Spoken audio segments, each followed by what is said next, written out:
the Youth Creative Agency, and that is the podcast that you're going to be following and have conversation with or interact with in the comments. You can go to Creative Youth Agency on X or Facebook, Instagram, or TikTok, or YouTube. If you look for any of those, you're going to find us having this kind of conversation, because many times you're going to find this video in different places. And we're discussing conversations to do with climate change, education and information.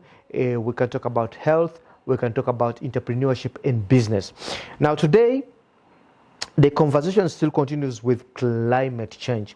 We had a conversation with Simon, and we talked to Michael Kazinja, who is a script writer.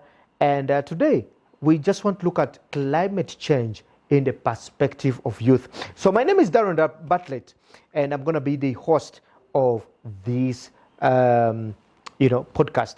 And today I have Andrew on the other side, who I'm going to talk to give me a perspective of a youth feel when it comes to climate change. Andrew, how are you doing? I'm okay. How are you? I'm fine. I like your scape style. You're clearly a Gen Z. Would you call yourself a Gen Z or a millennial? I don't know. You know, most people when most people use the word Gen Z, they're trying to use it in the negative way. So really, I can't. Really? Yeah. Gen Z in a negative way? Yeah. When you hear someone trying to identify you as Gen Z, they're about to hit you with something. Oh, really? Yeah. Okay, I thought that Gen Z probably is an era of how people look at things. It's like you know how they say a revolt, okay? Revolution. A revolution Really. of how people think, but this time it's in a young perspective. Whenever someone is going like, we're Gen Z, he's about to say something. But Andrew, how they look at things. but Andrew, today we hire Gen Zs as head of ITs. We hire Gen Zs, basically head departments in different things, but we accept who they are because technology revolution has happened in their age. So it's kind of different. But still that negative attitude is there, despite the fact that you hire them. But we hire them anyway. You hire them because they're doing things that you think you can't do. But if you woke up one day, you're like, I can actually do these things, you'd kick most of us out of your company. Anyway, Andrew is a creative. I would love to use that word because I know he does digital, he's into medicine, he's into a couple of research projects. I should say he's a documentary producer, very wide. And that's what Gen Zs do, apart from us who grew up focusing on a particular thing. Unlike me, and I would like to give a disclaimer about myself. Whereas I'm a lawyer by profession, I don't practice law. And I think that's what my friend here, Andrew, is. Andrew, in the past 2 episodes, we've been discussing climate change. And most of the times, we've come to notice that the youth don't understand what climate change is. As a person who, I don't want to say you speak for them, but you could be a symbol of them.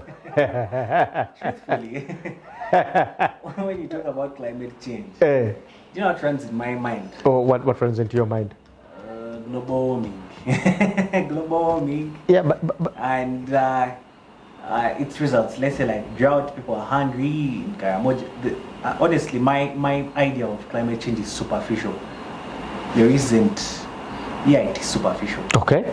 There isn't a lot I could tell you about climate change. If you sat me down and you're like, okay, climate change, and you could go on the street randomly and ask someone about climate change, and they can't tell you anything.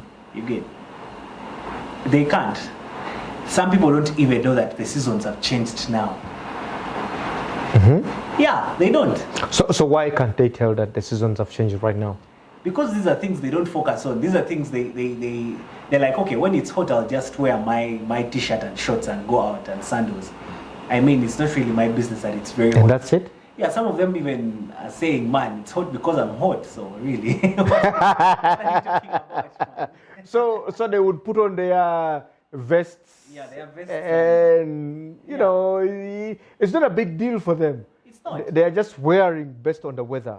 When it gets very cold, they pull out the coats and he's dripping. So what are you saying? So really, these are not things people my age are focused on. I can't lie. But have you heard about climate change? Of course. Or global warming? Climate change is In your understanding, what would it be? global warming. Or both? Climate change. Yeah, or both, yeah. How I would explain it is how things used to be is not how they are. In the climate, when you go to the climate side, how they used to be is not how they are. I hear some seasons have changed. We no longer have the same number of I used to hear that we had equal number of dry seasons and wet seasons. True. Some months were dry, other months were We're raining. But now, my mom could tell me, by the way, next month could be what? Could be a wet Season. yeah, and it's not. And the sun is out. So Okay. that's how I could understand it. Like, things have changed. When you look at 2024, would you tell the difference between what is hot and wet? Yeah, I could, for one reason, yeah. When I went to Maryland, when I was in Maryland, there was months that were very, very hot. And we knew it, like, when it comes to this month, we used to call it Black November. It was always hot, and everyone was broke. Everyone was broke. Okay. It was very hot, Okay. and everyone was broke. Even on assembly, they're like, prepare for Black November. So Black November was literally a hot month for you. Yeah, it was. But I realized last month, every morning that I had to come to work, it was raining. It was raining. Yeah. So, but then, Did you ever notice that January it rained, February it rained, March it rained? Actually, every month of this year it rained. The difference is the temperature. Whenever it rained, it was cold. And whenever it was hot, it was actually hot. Then, now it can rain, then get hot later. but it's hot. Yeah, I can't say I've kept track and I'm like, it has rained every month, truthfully.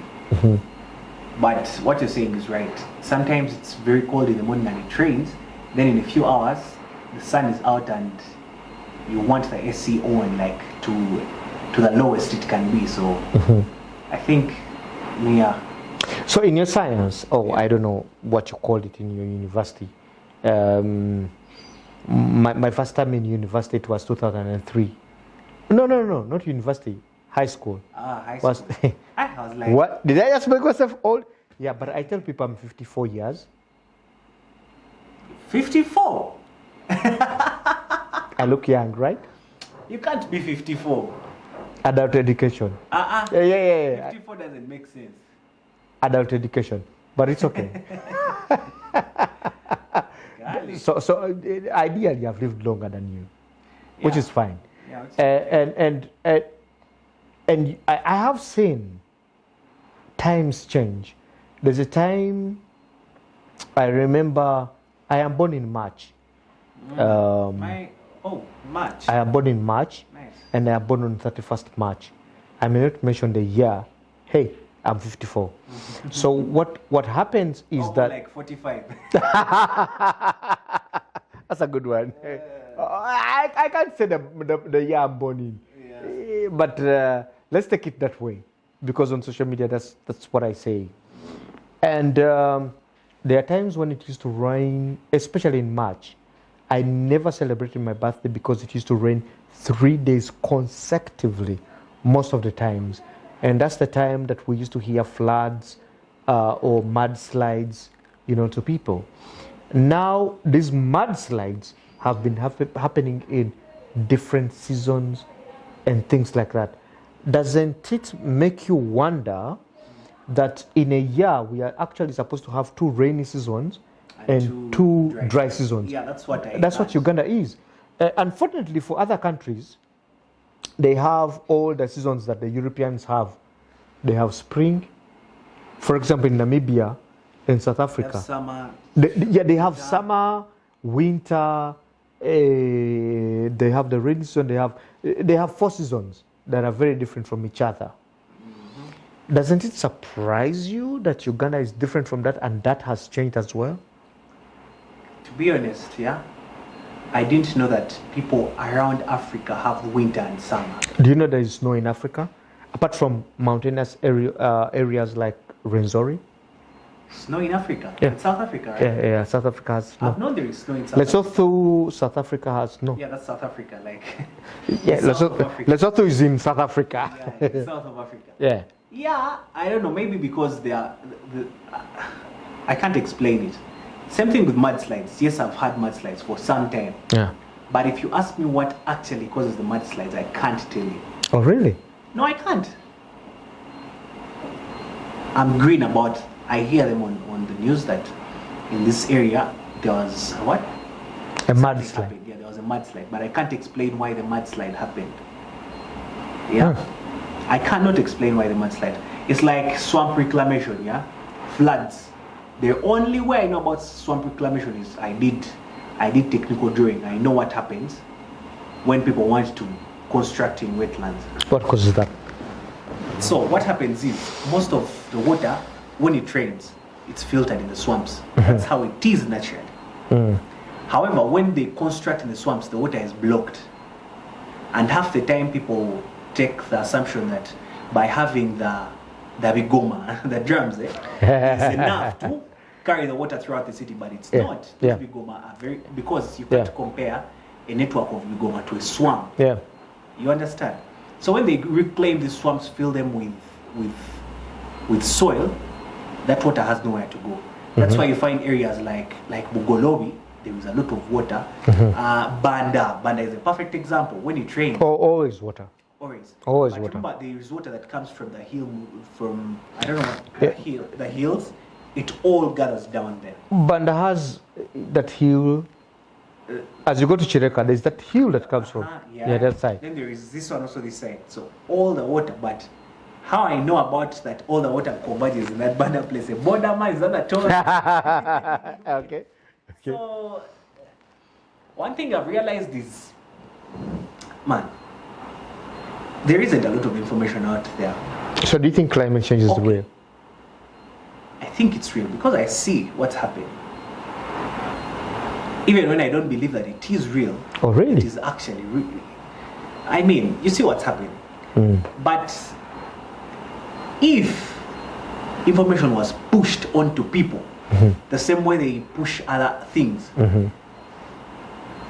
trust me, we would try to find a way to everyone. It would be everyone's, because the effects of climate change are evidently dangerous.